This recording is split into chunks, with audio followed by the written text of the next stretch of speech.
Hi friends, the world of Ochamanikutty എന്ന YouTube ചാനലിലേക്ക് നിങ്ങൾക്ക് എല്ലാവർക്കും സ്വാഗതം. അപ്പൊ ഇന്നത്തെ വീഡിയോയിൽ ഞാൻ പറയാൻ പോകുന്നത് എങ്ങനെയാണ് ഒരു സിമ്പിൾ ആയിട്ട് ഒരു ബാത്റൂം ഡിസൈൻ ചെയ്യുക എന്നുള്ളതാണ്. അപ്പൊ അതിന് വേണ്ടിയിട്ട് നിങ്ങൾക്ക് കാണിക്കാൻ ഒരു സിമ്പിൾ മോപ്പ് തന്നെ ഇവിടെ ക്രിയേറ്റ് ചെയ്ത് വെച്ചിട്ടുണ്ട്. സൊമാനിയുടെ കാലിസ് ഡാർക്ക് ഗ്രേയും സൊമാനിയുടെ കാലിസ് ലൈറ്റ് ഗ്രേയും കൂടിയിട്ടുള്ള ഒരു സിമ്പിൾ കിഡിൽ ആൻഡ് ഡിസൈൻ തന്നെയാണ് നിങ്ങൾക്കായി ഇവിടെ ഒരുക്കി വെച്ചിരിക്കുന്നത്. അപ്പോൾ ഈ ഡാർക്ക് ആണ് നമ്മൾ രണ്ടടിക്ക് കൊടുത്തിരിക്കുന്നത്.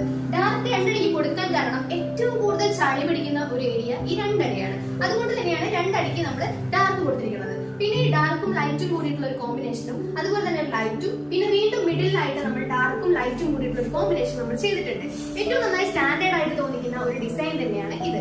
അതുപോലെ തന്നെ നമുക്ക് ഒരു ബാത്റൂമിലേക്ക് ഏറ്റവും കൂടുതൽ ആവശ്യമുള്ള ഒരു സംഭവമാണ് ഒരു ക്ലോസറ്റും അതുപോലെ തന്നെ ഒരു വാഷ് ബേസിനും. അത് രണ്ടും നമ്മൾ ഈ ഒരു മോക്കപ്പിൽ തന്നെ ക്രിയേറ്റ് ചെയ്ത് വെച്ചിട്ടുണ്ട്. അപ്പൊ ഇത് കാണിക്കാനായിരുന്നു ഇന്നത്തെ വീഡിയോ ഞാൻ വന്നത്. അപ്പൊ ഇന്നത്തെ വീഡിയോ നിങ്ങൾക്ക് എല്ലാവർക്കും ഇഷ്ടമായിരുന്നുണ്ടെങ്കിൽ ലൈക്ക് ചെയ്യുക. എന്റെ ചാനൽ ആദ്യമായിട്ടാണ് നിങ്ങൾ കാണുന്നതെങ്കിൽ സബ്സ്ക്രൈബ് ചെയ്തിടുക, ബെലൈക്കൻ കൂടി തന്നെ പിടിച്ചെടുക്കുക. പുതിയൊരു വീഡിയോ ആയിട്ട് കാണാം. അപ്പൊ അതുവരേക്കും എല്ലാവർക്കും ബൈ.